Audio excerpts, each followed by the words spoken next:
All right, all right. Welcome back to the channel. We are ready for Mr. President Trump's announcement of tariffs. Today has been labeled Liberation Day. So let's see how liberating we feel after this announcement today. Market, just a quick little update here. Market had continued to rally earlier today. You can see back here is where we opened right around 19,326, and we rallied up to 19,890. Huge move here for the Nasdaq to the upside today. Big rally. Not really sure why we rallied today. A little bit of a pullback here, some consolidation, pretty much in the same area that we got some consolidation before. And we're still pushing to the upside here as we are waiting for President Trump to come out and make his announcement. Yeah. So it should be interesting. We'll see what kind of reaction we get with the market. We'll see what kind of reaction we get um, from the news and from the media. Let me see if there's anybody chatting about it right now that we can listen into.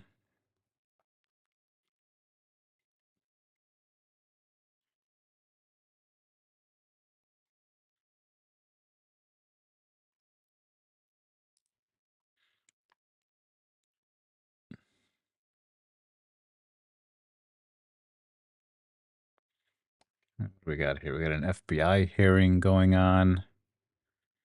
Yeah, we don't really care about that.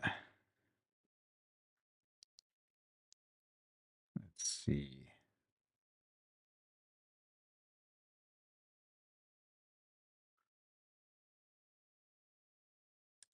But boy, is it going to be noisy and volatile along the way. Yeah, and look, I think certainly the cutting back that we're seeing from international tourists to the north makes sense. Something Carol and I have talked a lot about, especially in the context of some of the airline downgrades that we saw this week from Jeffries and the very sophisticated now. It's a very sophisticated. It's a very sophisticated form of voting right now. It's a very safe form of voting. You know, the other form of voting right now. It's a very safe form of voting. You know, the other things for the governors, I wish the governors would do it because. No. In other words, every administration can come and go. The goal.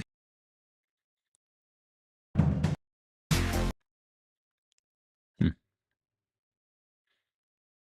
don't see anybody else really chit-chatting about it. In other words, every administration can come and go. The goal here is someday be sure that at the Attorney General's office, the FBI, that we do not have to worry about this anymore, the Department of Justice. Is there any legislation, I'll start with Mr. Whitson, but I'll go all the way down to Dr. Hunt, any legislation you would suggest?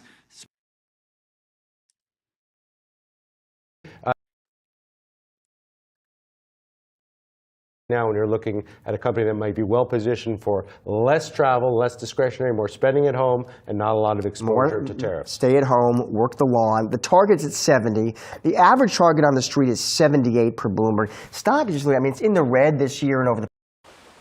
Started to look for. We can stream it all now. Form of voting. No.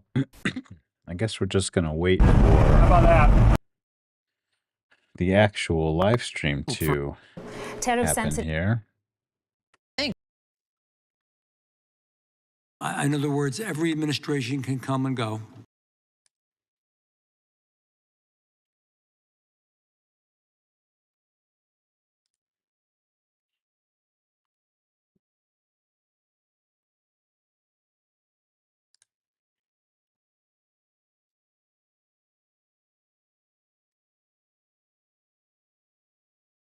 Okay.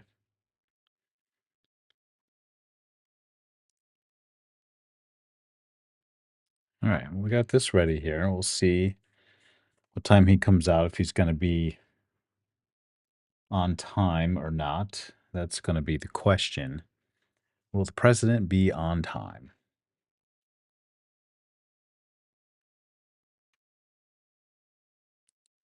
Forbes.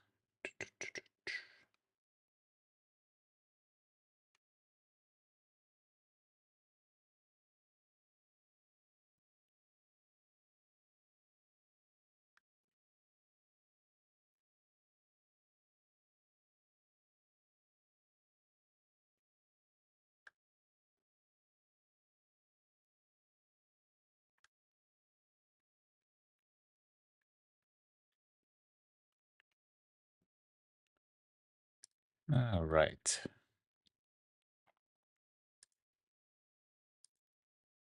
Market still wants to push up.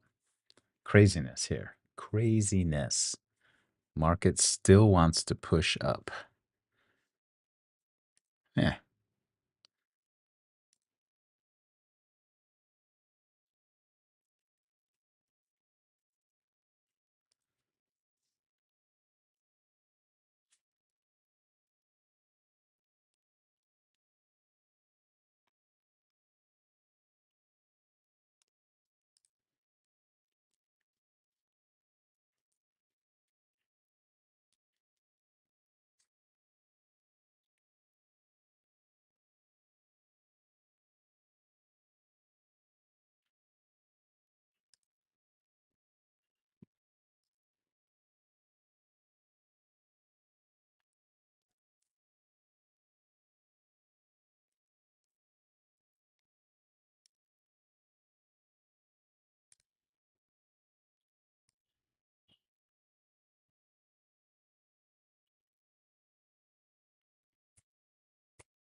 Okay.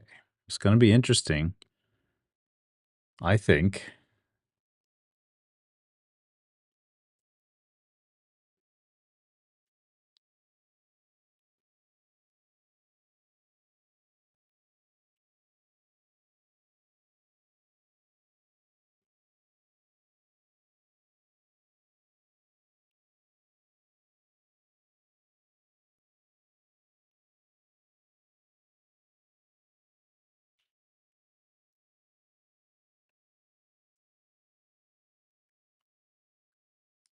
President Trump pushing video ahead with his America that they've put First out. agenda. Breaking news, Apple.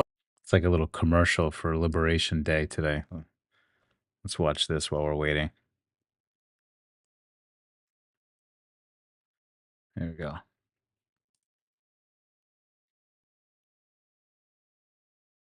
President Trump pushing ahead with his America First agenda. Breaking news, Apple announced it's going to work with Foxconn to build a server factory in Texas by 2026. The company says it is now planning to invest $500 billion in the U.S. economy. The CEO of SoftBank pledging to invest $100 billion in the U.S.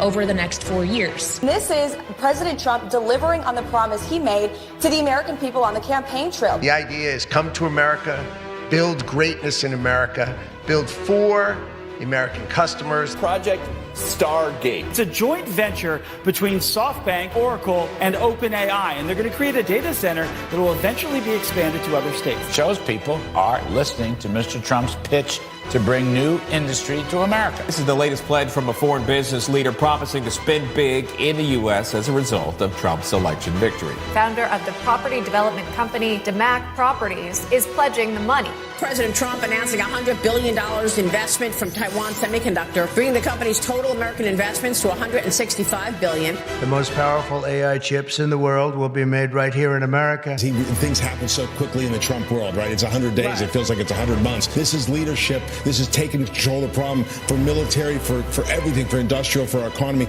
Even if it causes short-term pain, the reality is it is the right decision. NVIDIA says it will invest hundreds of billions of dollars over the next 4 years, part of the manufacturing renaissance under President Donald J. Trump. Furniture maker Prepack are shifting their operations from Canada to North Carolina. Johnson & Johnson says it will invest more than $55 billion in the U.S. over the next 4 years. Hyundai announced a $20 billion investment. With your leadership, Mr. President, Hyundai Motor Group is proud to be a stronger partner in America's industrial future. This is the automobile industry, and now those plants largely have stopped and they're moving them to our country. Honda is building one of the biggest plants. The trade story is certainly picking up speed here and pushing more countries to make these bigger investments. It's another example of the Trump effect. GE Aerospace announcing a nearly $1 billion investment into American manufacturing. Eli Lilly announcing plans to expand its manufacturing here in the United States. $27 billion additional spend, bringing our total to more than $50 billion. The money's rolling in, and this is in the past 60 some odd days, Charles. And these are deep-pocketed folks who want to have a relationship, and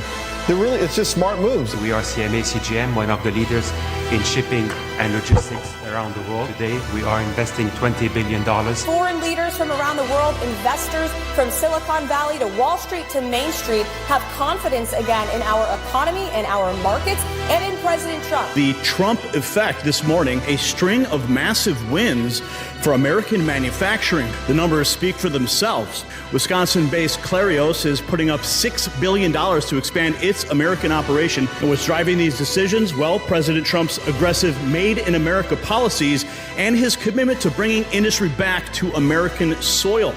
This is exactly what Trump promised. America first is back.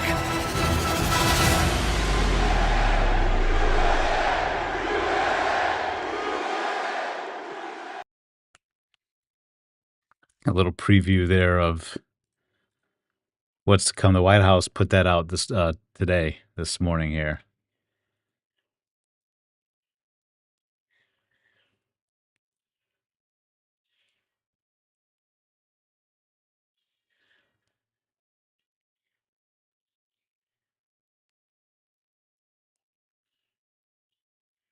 Oh, here we go. This is what I wanted.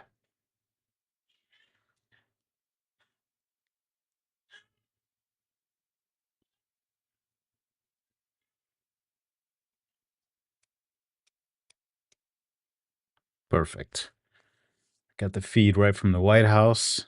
Good to go from their channel anyway, right? You know what I mean. All right. Are we ready? Are we ready for Liberation Day?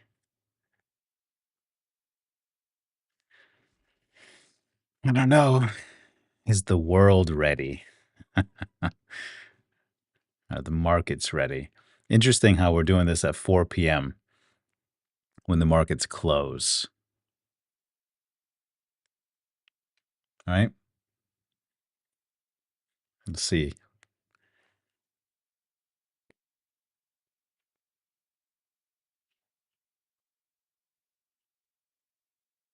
All right. As soon as this pops in, we will pop over. Actually, I'll just do it now, right? We can watch and wait here so we don't miss anything. You guys get the full. Here we go. You guys get the full experience.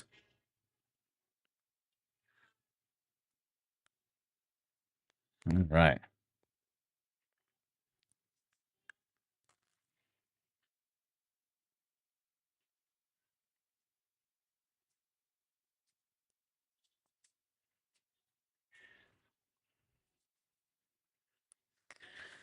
And the countdown begins. So, what are we thinking? Are we going to get just reciprocal across the board, 25% for everybody? Or are we going to get a more directed, certain places get certain tariffs, or certain products are tariffed more than others? So that's what such uncertainty around this topic here for the past couple months, really. Nobody really knows exactly what is going to happen. And we've already implemented tariffs a couple times and then paused them, and then we implemented them again and then paused them. So such uncertainty, which is why we've seen the pullback in the market, the volatility in the market is because of the uncertainty with the policies moving forward, with the tariffs. Are the tariffs going to be inflationary? Is it just going to be, you know, inflationary for a couple of months, or what's going to happen? And because we don't actually know what the tariffs are going to be yet, there's all kinds of questions and speculation around what's going to happen down the road in the future, right? And because we don't know, and because the market can't see and have an idea of what's to happen going forward, we've gotten a pullback, we've gotten um, volatility, right? All kinds of stuff. So let's see what today brings us. It will be quite interesting. I'm excited. I'm excited to see what's in store. So hopefully we get started here shortly. Got everything going. I got the chart up just so that you guys can see any reaction that we may or may not get. And I'm definitely not going to be trading. Right? I made a nice trade earlier today, and that's going to be my winnings for the day. We're not going to risk that, especially with an announcement like this. Although the market doesn't seem worried. That's the thing. I mean, we rallied today, and not even just like a little. We moved, right? The market moved today. In pre-session today, before the New York session started, markets tanked. We definitely got a sell-off from when we opened last night with the Asian session, all the way through the night into the New York session. But as soon as the New York session opened, we rallied, and we rallied pretty much all day. So I don't know if the New York Stock Exchange knows something we don't know, or what, but or maybe some information came out that they liked. Who knows? I mean, you never know really the answer there, but the market just doesn't seem that worried, where we've had such negative media around the tariffs and it being inflationary, and people can't buy this and that. I would have thought we would have gotten a little bit of a sell-off today. If not, I mean, at the very least, some sideways trading going into this, but we didn't. We got a rally going into this. So we'll see here. It's 4:03 now, so the markets are technically closed. The New York session is closed. We got a little bit of post-market, obviously going on, and I'm interested to see if we're going to get any kind of big reaction during post-market here once we get the announcement. So let's go. Let's bring it. We're ready.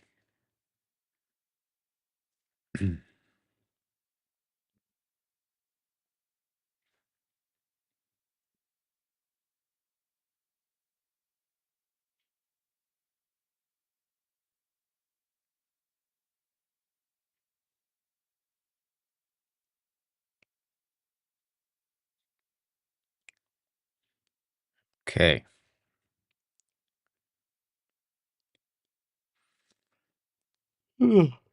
Excuse me.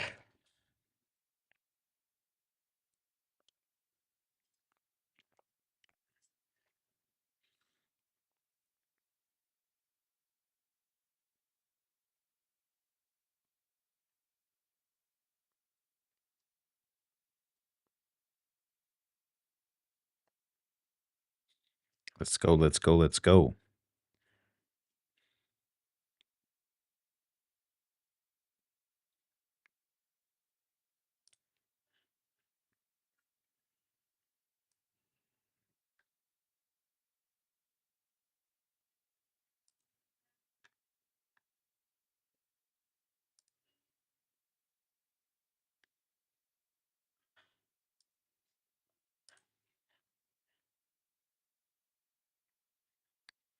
There's also an announcement today, not an announcement, there's a rumor going around that Trump is telling his inner circle right now that Elon Musk is going to be stepping down, or at least stepping back in his role with Doge, which actually gave investors of his other companies, um, a little bit of excitement there, and his stocks began to rise today after that.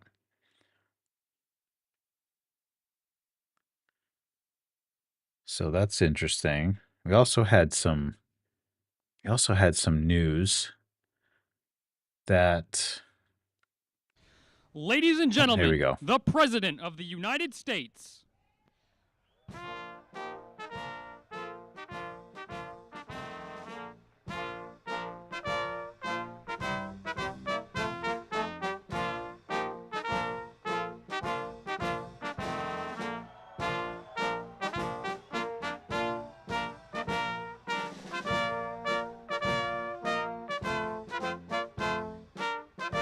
Here we go.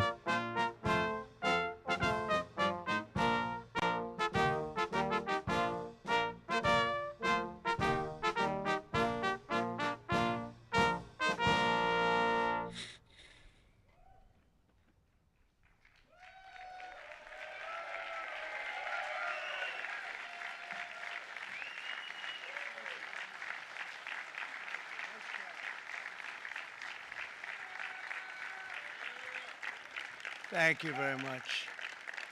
Thank you. Nice crowd. What a good-looking group of people. Well, we have some very, very good news today, and a lot of good things are happening for our country. Please sit down. My fellow Americans, this is Liberation Day. Waiting for a long time. April 2nd, 2025 will forever be remembered as the day American industry was reborn, the day America's destiny was reclaimed, and the day that we began to make America wealthy again.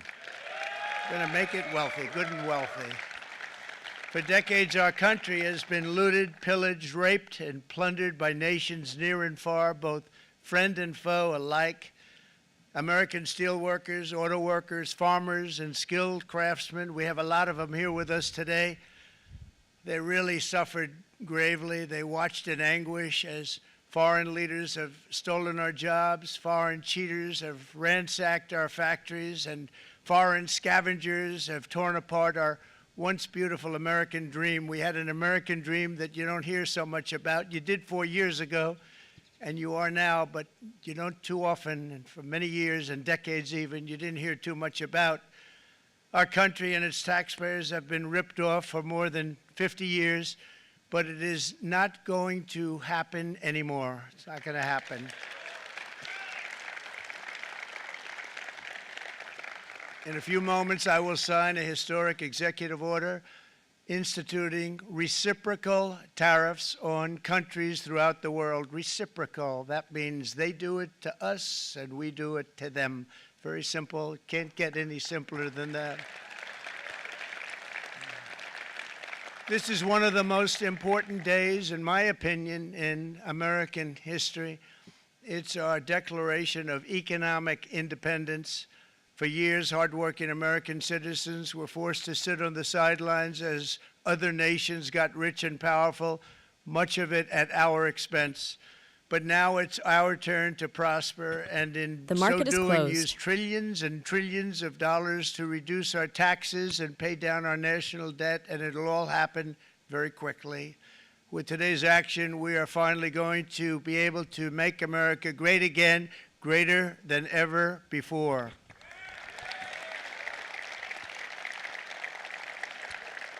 Jobs and factories will come roaring back into our country, and you see it happening already.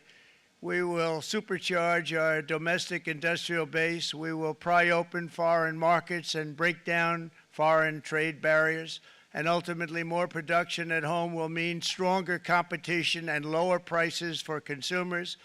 This will be indeed the golden age of America. It's coming back, and we're going to come back very strongly.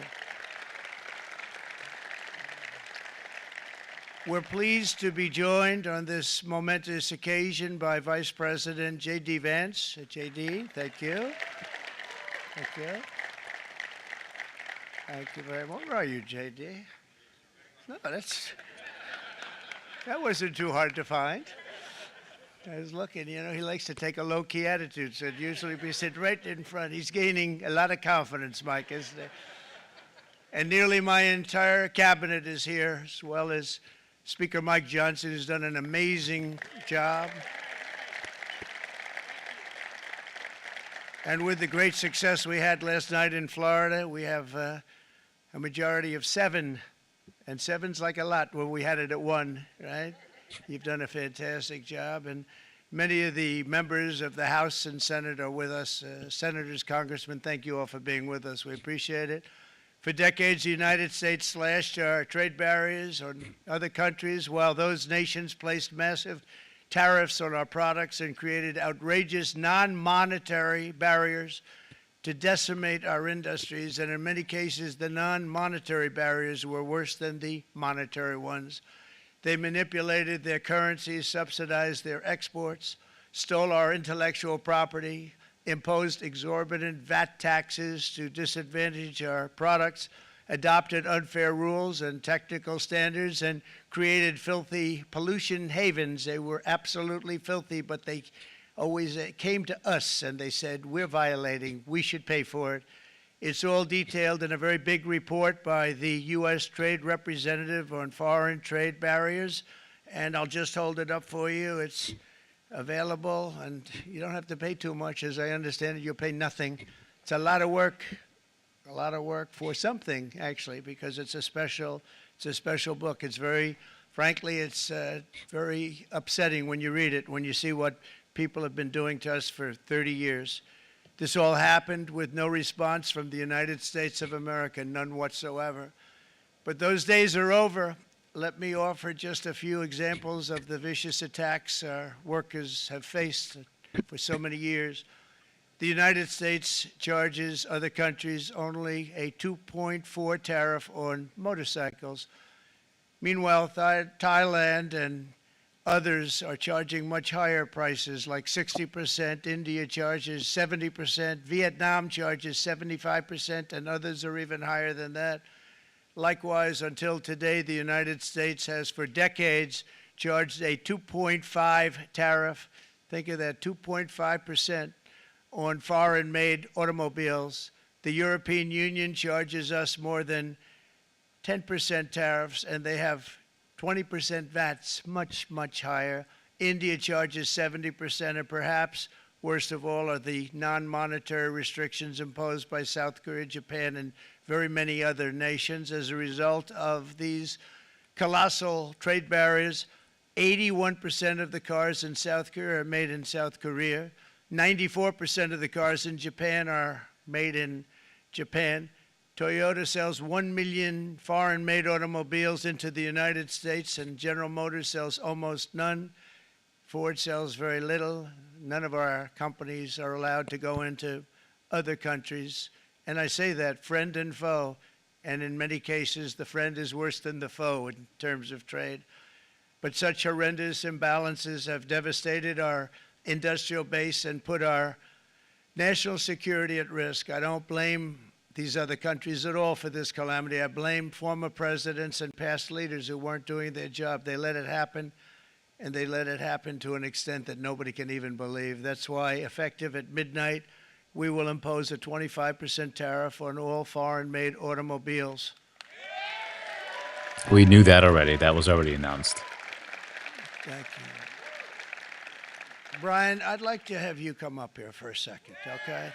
I just see him sitting. He's been a fan of ours, and he understands this business a lot better than the economists, a lot better than anybody. Brian, say a few words, please, would you? Thank you, Mr. Thank you. It's a great honor to have you. Thanks. Thank you, Mr. President.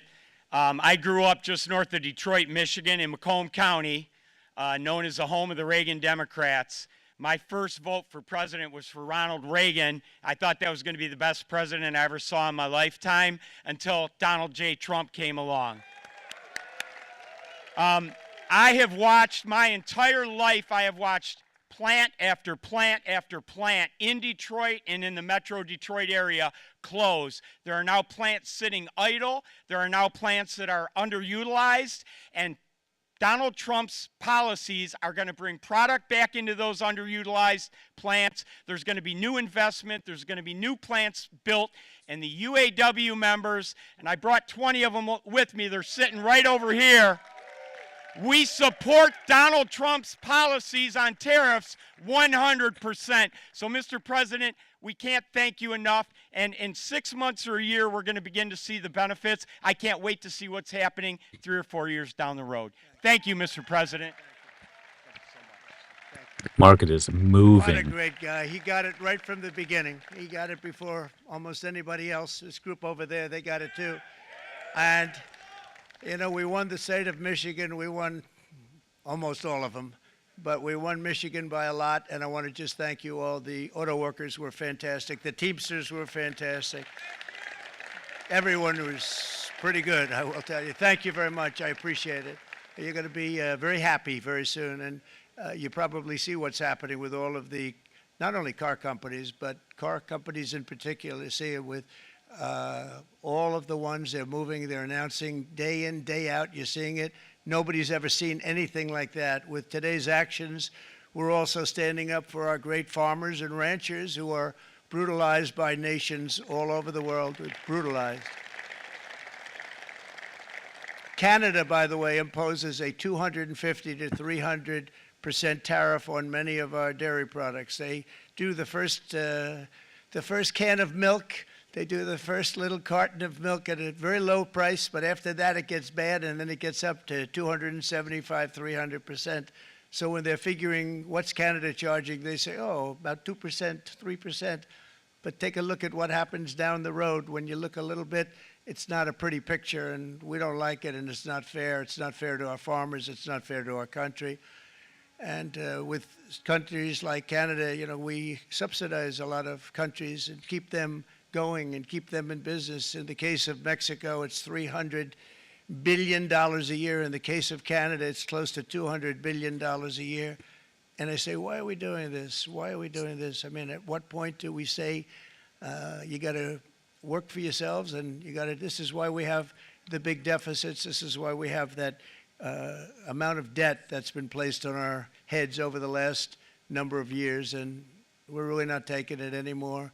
Through non-tariff barriers, the European Union bans imports of most American poultry. You understand? They say, we want to send you our cars, we want to send you everything, but we're not going to take anything that you have. Australia bans, and they're wonderful people and wonderful everything, but they ban American beef, yet we imported $3 billion of Australian beef from them just last year alone. They won't take any of our beef. They don't want it because they don't want it to affect their farmers. And you know what? I don't blame them, but we're doing the same thing right now, starting about midnight tonight, I would say. And China charges American rice farmers an overquota, it's called, a tariff rate of 65%. South Korea charges 50%. Actually, they charge different, from 50% to 513%. And Japan, our friend, charges us 700%. But that's because they don't want us selling rice and other things. Who can blame them, Madam Secretary? Agriculture, great job you did on eggs, by the way. The egg prices came down 50%. You got them down 50% once we got involved. They were going through the sky. The egg prices, they were going through the sky, and you did a fantastic job. Now we have lots of eggs, and they're much cheaper, down about 59% now, and they're going down further. We charge 2.8% for so many things that other countries are charging 200%, 300%, and 400% for. If imposing tariffs and protective barriers made nations poor, then every country on earth would be racing to eliminate these policies, and China would be the first on line. They run a very strong country, but they're not first in line, and the American people are paying a very big price From 1789 to 1913, we were a tariff-backed nation, and the United States was proportionately the wealthiest it has ever been. So wealthy, in fact, that in the 1880s, they established a commission to decide what they were going to do with the vast sums of money they were collecting. We were collecting so much money so fast, we didn't know what to do with it. Isn't that a nice problem to have? What do you think, Marco? Good problem? Marco would love that problem. But we don't have that problem anymore, but we're not going to have it very much longer, I will tell you. But they collected so much money, they actually formed a commission to determine what they were going to do with the money, who they were going to give it to, and how much. Then in 1913, for reasons unknown to mankind, they established the income tax so that citizens, rather than foreign countries, would start paying the money necessary to run our government. Then in 1929, it all came to a very abrupt end with the Great Depression, and it would have never happened if they had stayed with the tariff policy. It would have been a much different story. They tried to bring back tariffs to save our country, but it was gone. It was gone. It was too late. Nothing could have been done. It took years and years to get out of that depression, far longer than even FDR had that office right over there for a long period of time. The ramp system, that's rather intricate, was built because of him, and every time you walk up, you think of him, and he did a great job in many ways, but it lasted long beyond his terms, as you know. But it's not too late any longer, and we're going to start being smart, and we're going to start being very wealthy again. We're going to be wealthy as a country because they've taken so much of our wealth away from us. We're not going to let that happen. We truly can be very wealthy. We can be so much wealthier than any country. It's not even believable, but we're getting smart. Nearly a century later, in the face of unrelenting economic warfare, the United States can no longer continue with a policy of unilateral economic surrender. We cannot pay the deficits of Canada, Mexico, and so many other countries. We used to do it. We can't do it anymore. We take care of countries all over the world. We pay for their military. We pay for everything they have to pay. And then when you want to cut back a little bit, they get upset that you're not taking care of them any longer. But we have to take care of our people, and we're going to take care of our people first. And I'm sorry to say that.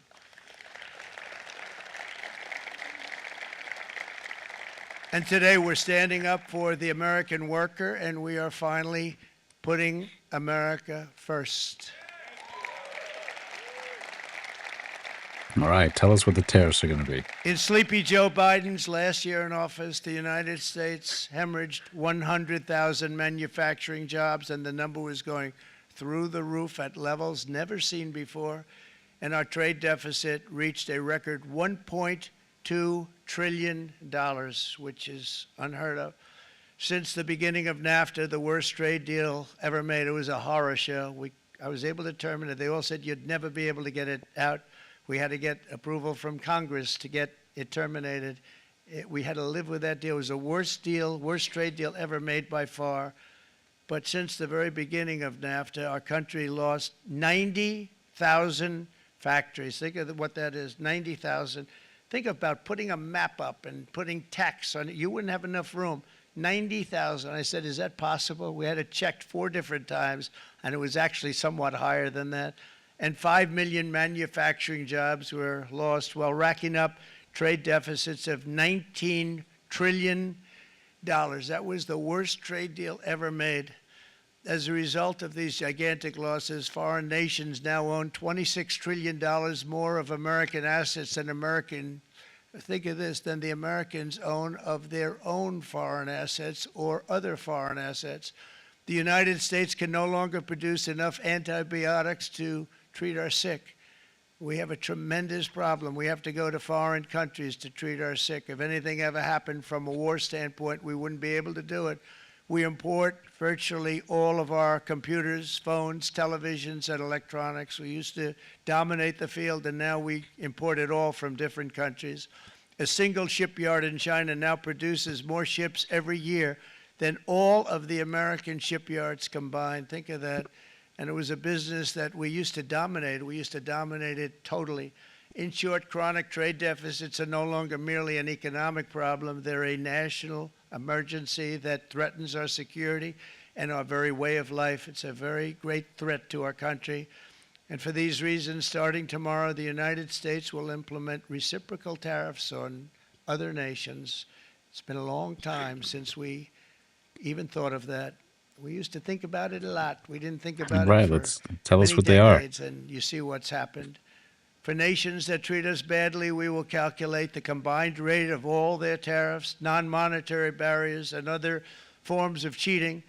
And because we are being very kind, we're kind people, very kind. You're not so kind when you got ripped off with your salaries. My auto worker friends and my Teamster friends and all of the unions that typically voted Democrat, they're not voting Democrat anymore because worker, whether union or non-worker, they're for the Republicans now. That's what happened. But we will charge them approximately half of what they are and have been charging us. So the tariffs will be not a full reciprocal. I could have done that, yes, but it would have been tough for a lot of countries who didn't want to do that. I'd like to see the chart if you have it. Could you bring it up, Howard? This is our great Secretary of Commerce, Howard Lutnick. Thanks, Howard. So if you look at that, China, first row, China, 67%. That's tariffs charged to the USA, including currency manipulation and trade barriers. So 67%, I think you can, for the most part, see it. Those with good eyes, with bad eyes. We didn't want to bring, it's very windy out here. We didn't want to bring out the big charts because it had no chance of standing. Fortunately, we came armed with a little smaller chart. So 67%, so we're going to be charging a discounted reciprocal tariff of 34%. I think, in other words, they charge us, we charge them less. So how can anybody be upset? They will be because we never charge anybody anything, but now we're going to charge. European Union, they're very tough, very, very tough traders. You know, you think of European Union, very friendly. They rip us off. It's so sad to see. It's so pathetic. 39%, we're going to charge them 20%, so we're charging them essentially half. Vietnam, great negotiators, great people. They like me, I like them. The problem is they charge us 90%. Boy. We're going to charge them 46% tariff. There goes the market. Taiwan, where they took all of our computer chips and semiconductors. We used to be the king, right? We were everything. We had all of it. Now we have almost none of it, except the biggest company is coming in. We're going to end up with almost 40%. Lee Zeldin's working to get their approvals. And it's an amazing company. Mr. Wei, of one of the great companies of the world, actually. They're coming in from Taiwan, and they're going to build one of the biggest plants in the world, maybe the biggest for that. But 64%, we're going to charge them 32%. Japan, very, very tough. Great people. And again, I don't blame the people for doing it. I think they're very smart in doing it. I blame the people that sat right in that Oval Office, right over there, right behind the Resolute desk or whichever desk they chose. Japan, 46%. They would charge us 46%, and much higher for certain items like cars, you know, little items like cars. 46%, we're charging them 24%. India, very, very tough, very, very tough.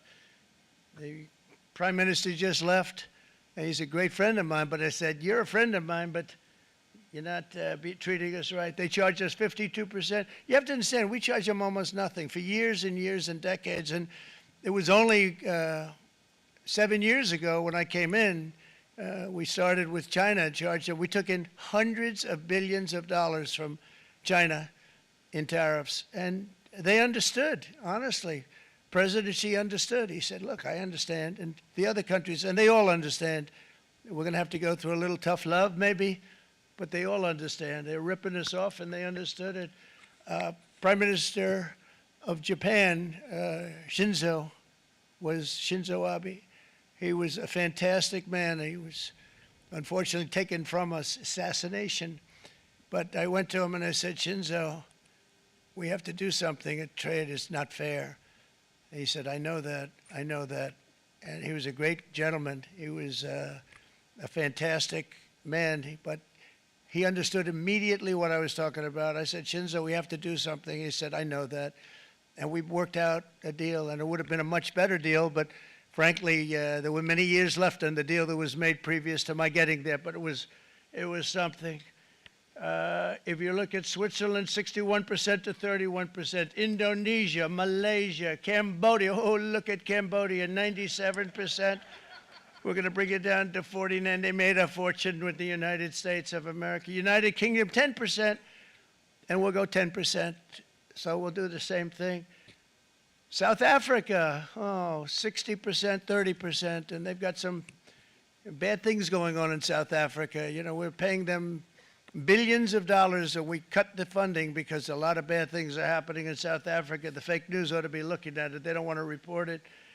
Brazil, 10%, 10%. Bangladesh is 74%. So you see what's going on. Pakistan, 58%. Sri Lanka, 88%. So what we're doing is we're taking not the full, we could take the full 88%. Thanks a lot, Howard. He's doing a very good job. How's he doing, all right? The market I has think you given better back take it with everything you. that It's it not going to gained so last far very long. today. He's going to put it, it's going to follow you down with the wind. I brought a hat just in case it got too windy, but here, would anybody like a hat? I'm not giving it to a cabinet. I'm giving it to the auto workers. Come here.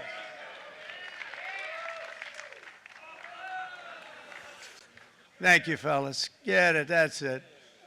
That's it. They deserve it more than our cabinet. Our cabinet has plenty of hats. But you see the numbers. The numbers are so disproportionate. They're so unfair. At the same time, we will establish a minimum baseline tariff of 10%. You notice that on the chart. And that'll be on other countries to help rebuild our economy and to prevent cheating. So we're going to have a minimum of cheating, and we're going to be very severe on the people that at the gate that watch the tariffs and watch the product coming in, because there's been a lot of bad things happening at the gate because the money is so enormous that you're talking about. There's never been probably anything like it in terms of the enormity, and there are a lot of bad things happen at the people that do the check-in, and they're looking at 10-year jail sentences if they do play. We're going to treat them so good, but if they cheat, the repercussions are going to be extremely strong. Foreign nations will finally be asked to pay for the privilege of access to our market, the biggest market in the world. We're right now the biggest market in the world. We had a great country 4 years ago in terms of the economics. We were doubling up on China. We were doing so well. Nobody was going to catch us, but so much of it slipped away over the last 4 years under Biden.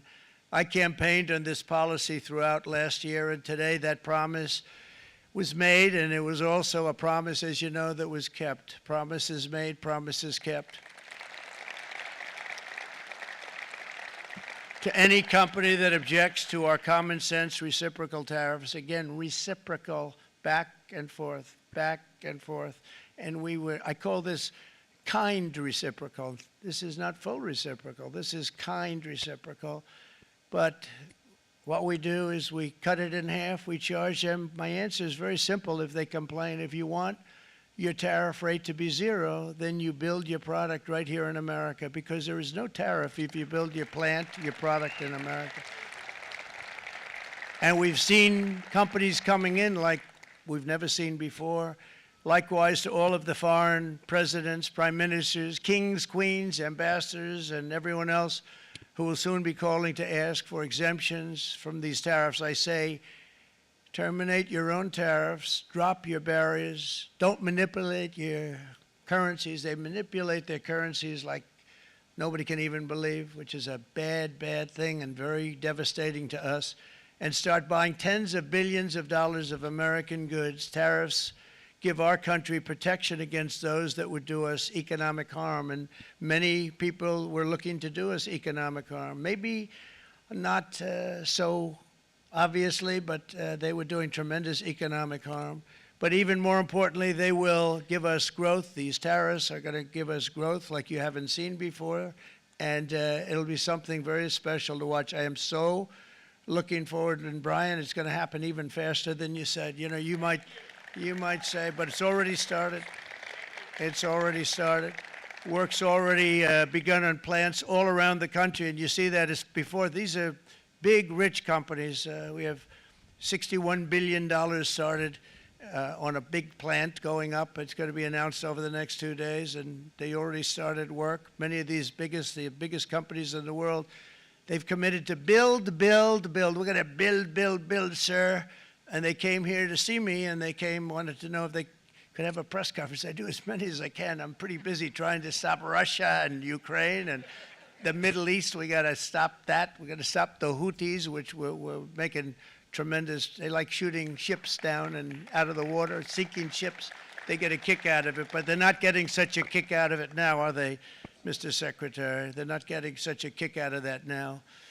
But here are just a short list of some of the companies that have already announced and committed to investment. And this is a company that built its factories and its plants in China. Apple is going to spend $500 billion. They never spent money like that here. They're going to build their plants here. SoftBank, OpenAI, and Oracle, great companies, are investing $500 billion almost immediately. NVIDIA, a hot company, is investing hundreds of billions of dollars. They just announced. TSMC, the biggest, most important company in the world of chips from Taiwan, with no investment from us, is investing $200 billion. And they said the reason was, number one, the election of November 5th, and number two, the tariffs. They don't want to pay the tariffs, and the way they're not paying it is to build their plant here. So we're going to go from almost no percentage. We used to have 100% of the chip market. Now it's all in Taiwan. Almost all of it's in Taiwan, a couple of other countries, but mostly in Taiwan. And think of it, we had 100%. We lost it because of people in that office that didn't do their job. They allowed it to be stolen from us. Johnson & Johnson, great company, $55 billion. Eli Lilly, $27 billion. Meta is investing $500 billion. Wow. DeMac is investing $20 billion. CMA, CGM, $20 billion. And then you have Merck and Clarios, Stellantis, General Motors, GE Aerospace, Honda, Nissan, Hyundai are all putting in billions and billions of dollars, and they're committed 100%. So. And we've never had, and this is after 2.5 months. This is after just a short, this all took place as soon as we came out with what everybody wanted to do. You know, I watched a gentleman today on television, used to work with Lee Iacocca, a very respected automobile person, and he said, you know, because they're asking people, they try and get as many negative people as they can, but they can't find them too much. It's pretty hard to find in terms of what we're doing, especially when they see all this investment. They said, so tell me, what do you think of what Trump is doing from the automobile standpoint? He said, I can't believe it. Somebody is finally, he's an older guy, real pro, really top guy, with Lee Iacocca. He said, I never thought I'd see the day when this would happen, where somebody had the courage to go and do what has to be done. This is transforming our nation. Our entire nation is going to be transformed, not only with the cars, but on every single other item that's built. We're going to become an industrial powerhouse. And he said that so beautifully today. In fact, I'm going to find out, I'm going to get a tape, and Bruce, I'm going to get that tape, and I'm going to send it to you out in Long Island, and you're going to play it for the people. And all your union workers and your non-union workers out there, you got a pretty even split. But we have, so far, it looks like we're going to have about $6 trillion of investments, and you wouldn't do that in years in this country over the last number of years. $6 trillion, and that's going to be much higher by the end of the year. And think of what $6 trillion is. You wouldn't have even a small percentage of that under this other system. We're going to be an entirely different country, and it's going to be fantastic for the workers. It's going to be fantastic for everyone. There will never have been a transformation of a country like the transformation that's already happening in the United States of America. It's an incredible thing to watch, and it's incredible to meet with the top people, people that you read about, very wealthy people, or people that are great managers and executives and presidents of big public companies, and to watch the enthusiasm they have now that they didn't have. They gave up on our country. They went to foreign countries and they built. Companies are pouring into our country at levels never seen before with jobs and money. to follow, and it's really beautiful. In the coming days, there will be complaints from the globalists and the outsourcers and special interests and the fake news. Always, the fake news will always complain. But never forget, every prediction our opponents made about trade for the last 30 years has been proven totally wrong. They were wrong about NAFTA. They were wrong about China. They were wrong about the Trans-Pacific Partnership, which would have been a disaster if I didn't terminate it. If I didn't terminate that, United Auto Workers, you would have had no jobs in this country. You would have had no jobs. It was all going to other countries.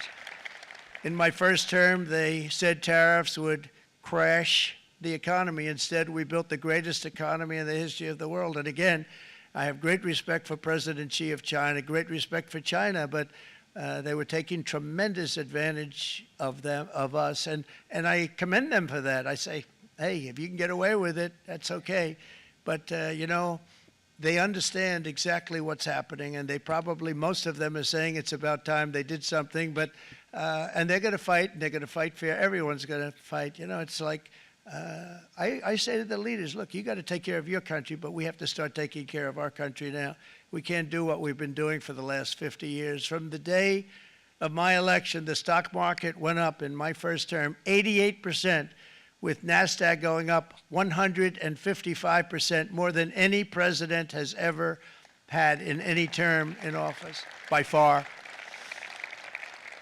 And I think we're going to blow that away. And maybe the numbers won't show, but I think they're going to show much better than even those numbers. But what you're going to see is you're going to see activity, that empty, dead sites, factories that are falling down.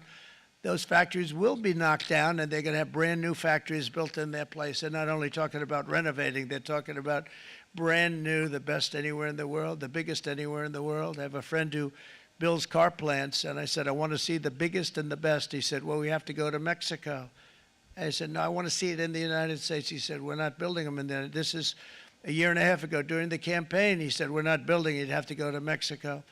When I was starting to decide to run, and I went to #1 in the polls very rapidly, I want to say, like, let's say in the first hour, and then shortly thereafter, it looked like I was going to win, and the fake news was saying, oh, no, don't do this. What they don't know is if I didn't win, they would have really been in trouble, because nobody wants to read them anyway. But I tell you what, when it looked like I was going to win, I announced that I was going to be doing exactly what we're talking about today. Great consistency, actually, because I've been talking about it for 40 years, but because I saw what was happening 40 years ago. If you look at my old speeches when I was young, very handsome, my old speeches, and that people would say, I'd be on a television show, I'd be talking about how we were being ripped off by these countries. I mean, nothing changes very much. The only thing that changed were the countries, but nothing really changes. But you know, it's why it's such an honor. It's such an honor to be finally able to do this. If you look at China, I took in hundreds of billions of dollars in my term, hundreds of billions. They never paid 10 cents to any other president, and yet they paid hundreds of billions, so much so that Biden couldn't do anything. They wanted to try and terminate it because he had a very special relationship with China. You know what the relationship was? He had a special relationship. But the numbers were so big, that they couldn't do it. So they did ease it up. They did things that they shouldn't have done. They made it a lot more comfortable for them, but they couldn't do it because the numbers were hundreds of billions of dollars, and I did that. And we were on our way to doing something like incredible. And then we had a very bad election happen, a very bad election. A lot of bad things happened. So when I said we got to do it again, I said we have to make it too big to rig. And we made it too big to rig, and we won in records, and it was a monumental win. And it was such an honor to see so many of you, like Brian and your friends, here with us to celebrate, and to more importantly celebrate what we're doing, because that wouldn't be a full celebration if we didn't do this, because this will be an entirely different country in a short period of time. It'll be something the whole world will be talking about it. The critics made the very tired predictions earlier this year, but in February, core inflation dropped to the lowest rate in 4 years. And the price of eggs, as you know, just in a month and a half, we were there for 4 weeks. And the first week, I got blamed for eggs. I said, I just got here. They said, eggs have gone up at like 250%, and you can't get eggs. And they were going crazy. And I said, I just got here. And then we got to work on eggs, and we got to work on everything. And our great Secretary of Agriculture, you did a fantastic job. Brooke Rollins, she did a fantastic job. And as I said before, the price of eggs dropped now 59%, and they're going down more, and the availability is fantastic. They were saying that for Easter, please don't use eggs. Could you use plastic eggs? I said, we don't want to do that. We want to, and you really came through. It's an amazing job. Thank you very much, Brooke. You did great. But likewise, an old-fashioned term that we use, groceries. I used it in the campaign. It's such an old-fashioned term, but a beautiful term, groceries. It sort of says a bag with different things in it. Groceries went through the roof, and I campaigned on that. I talked about the word groceries for a lot, and energy costs now are down. Groceries are down. Gasoline is way under $3, and people are beginning to be able to buy things and live again. We brought prices way down. We created 10,000 already in a few weeks, new manufacturing jobs. And it was that took place in 1 month, numbers that they haven't seen in a long time. We had virtually no inflation under my term. We had virtually no inflation for 4 years, but after transitioning over to Sleepy Joe, it went from almost non-existent to the highest in the history of our country. They're the highest inflation in the history of our country, brought up by energy and bad spending and bad policy, and a lot of bad things happened. How about allowing millions and millions and millions of people to pour into our country with open borders, where it's so sad to see even now, and I see our great secretary you have done. Stand up, please, Christy. Stand up. Christy Noem and Tom Homan. These people are doing a great job, but gotten them out in records. We have problems with judges that don't want them to go out. They want Tren de Aragua, and they want MS-13, the most vicious gangs ever. Nobody's ever seen anything like it. Absolute killer gangs. They kill people. They don't even think about it. And we put them out, and we have judges now, radical left judges that they don't want them to go out. They want them to even be brought back. Let's bring them back. You've done a fantastic job, and please thank everybody. Homeland Security, thank everybody. Appreciate it. And we now have a border that's the best border that we've ever had, even better than it was my first term. My first term we did good, but this one we really specialized in. We've done really well. And we had records then. We had the best, safest border. 4 years ago, we had the best border there ever was. And now we have, you've actually matched it and done even better. And we're going to get it down the right way. And we want people, by the way, to come into our country, but we want to come in through a legal process. We want them to come in legally. We need more people. We need people to run these plants and to help the auto workers and the Teamsters and the non-union people and everybody else. But we need people and the farmers. And we're going to let people come in, but they want to come in. We want them to come in legally. They have to have the capability of loving our country, not people that hate our country. We don't want them in our country. And now we're going to pass the largest tax cuts in American history, and that's where we're relying on That's Mike what I'm and waiting John for. Thune. And we will not cut Social Security, Medicare, or Medicaid benefits, and the Democrats will, because if they got in, the entire economy would collapse. This country was heading for a collapse under the people that you saw. They were horrible. I think one of the reasons people like the job, I have my highest approval ratings because I think they're comparing me to the worst administration in the history of our country, so I appreciate that at least. But Speaker of the House Mike Johnson and Senate Majority Leader, appreciate it, Mike. John Thune have been fantastic, by the way.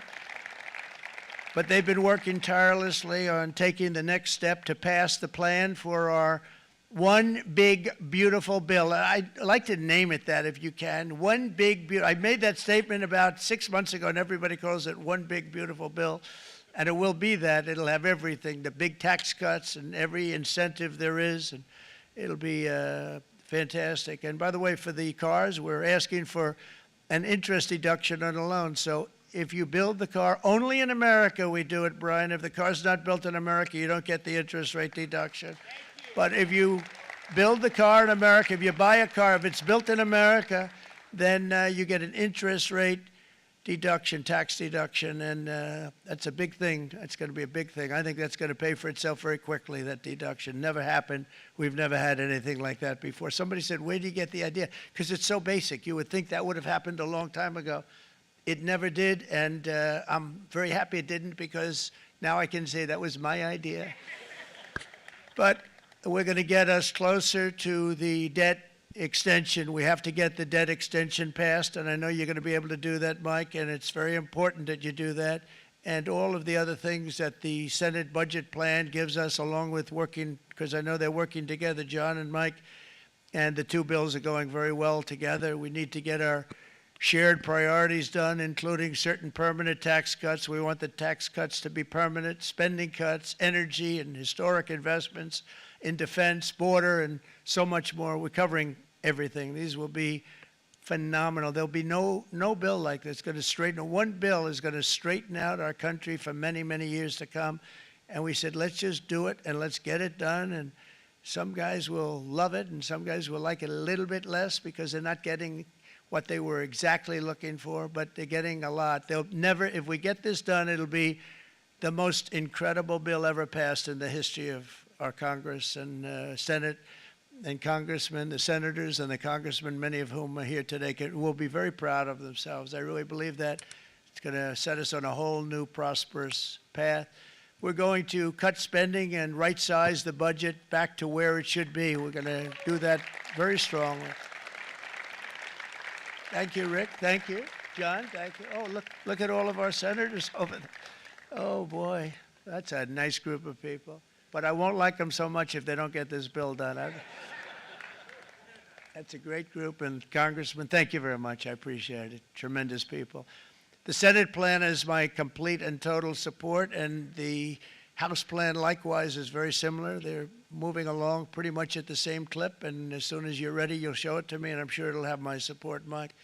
Every Republican congressman and senator must unify. We have to unify. We can't be separated. We have to get it done. We have to get absolutely everything we can, and we have to take care of the American people. That's the only thing that matters. We have to take care of the American people first. We need to pass this bill immediately, get it done, including debt extension. From this day on, we're not going to let anyone tell us that American workers and families cannot have the future that they deserve. We're going to produce the cars and ships, chips, airplanes, minerals, and medicines that we need right here in America. The pharmaceutical companies are going to become roaring back. They're coming roaring back. They're all coming back to our country because if they don't, they got a big tax to pay.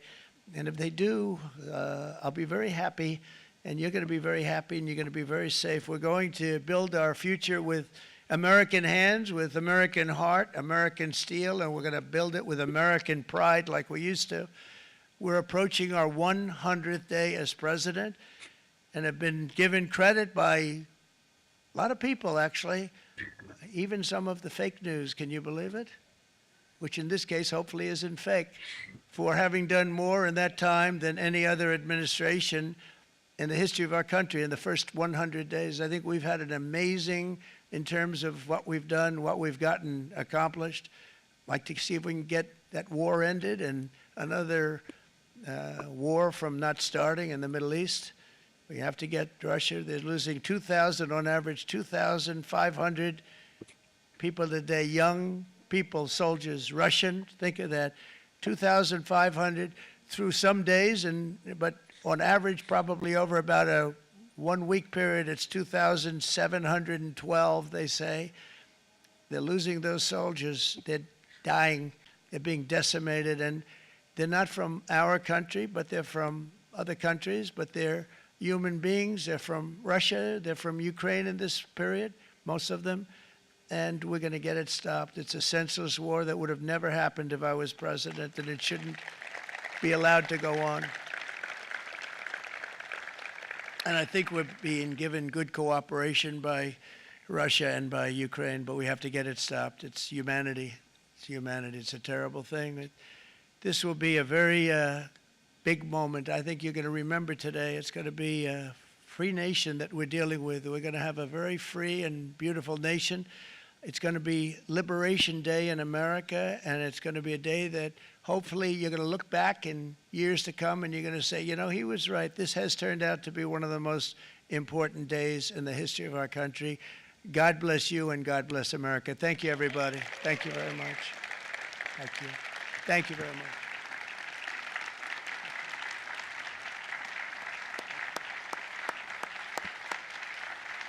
All right. A little more drawn out than I was hoping for, although he does like to ramble on every once in a while. Just get rid of this here. Okay, so what did we get? We finally got some precise percentages on all of the countries. I would say most of the countries that we do, I guess, the majority of our trade through. Okay. So we already knew about the 25% tariff on all automobiles coming into this country. That was announced a week or two ago. That we already knew. What we didn't know is what the reciprocal tariff was going to be. And so today, President Trump announced that we're going to basically charge every nation half of what they're charging us. So not full reciprocal, which is what he was talking about and what some of the rumors were before. But today, now we know exactly what we're going to get. They're going to charge half of whatever the country is charging us for tariffs. We're going to charge them half of that with a minimum base tariff of 10%. So if the country charges us 10%, then we're going to charge them 10% also. Places like UK and a few other places there, and write them all down. But for example, China is up almost 70%. We're going to charge them 34%. The EU, we're charging them 20%. They charge us, I think it was like 39%. Taiwan, they're going to get 32%. Japan, 24%. India, 26%. Those are just some of what he said, with again, a minimum base tariff of 10%. So we now know what the tariffs are going to be. We had a little bit of a rally when the press conference started, a little bit of consolidation. And as soon as he pulled that chart out that labeled exactly what we were going to be doing, the market just tanked. We gave back everything that we gained today and then a little bit. It was something like 960. Let me see if I can measure that out again. Where are we going here, right? 965-ish points we gave back. The NASDAQ moved basically $1,000 from 20,000 down to 19,000. Big move there. Big move there. I think that the market thought, because there was a lot of speculation today, that that President Trump wasn't going to be as tough on these tariffs as everybody was thinking previous to today. I don't know why that was the thought. I don't know where that comes from. And to be quite honest with you, that is what we got, because we were talking about full reciprocal tariffs on all of the other nations. When he came out and he announced that we're going to basically charge half of whatever nation charges us, we're going to charge them half. And if those nations want that to come down, they need to bring their tariffs down. Or if they don't want to pay tariffs at all, they build their plants and their products here in the US. So that was basically the gist of it. He did explain a little bit about what the other countries do charge us. And some of that is surprising. Some of it isn't. But I think we kind of know where we stand now. I'm sure there's going to be more questions. I'm sure there's going to be, is this actually going to last for a long period of time? He's already paused some tariffs twice now between Canada and Mexico. So I guess the question now will be, is this what he's going to do, and how long is he going to stick with it? Right. But we'll see. We'll see. I personally think that this is a good thing for this country. I don't think that we should be footing the bill for everybody else in the world and then getting charged for it at the same time, which is basically what's happening. Trade should be equal between everybody, and you know that's just my opinion. I think it should be fair trade throughout the world. And obviously, you're dealing with other nations and countries. That's very difficult to have happen. But, you know, we do need to take care of us first.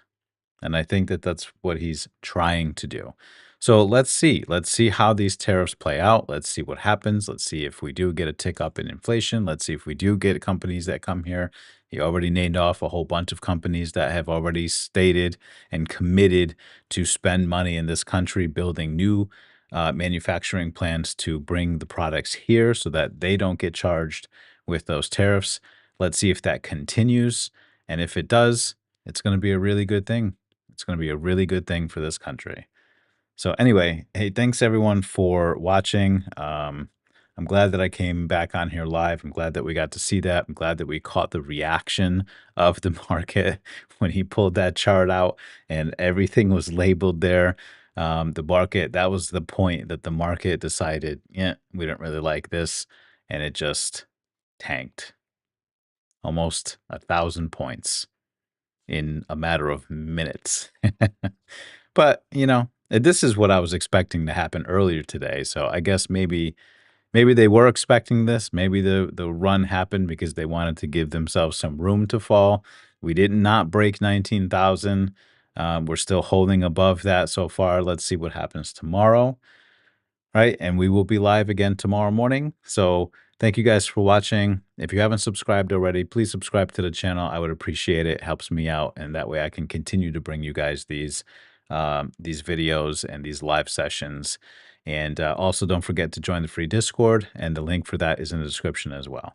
Thank you guys for watching. And we'll see you guys all tomorrow live for Market Open. Have a great day and stay green.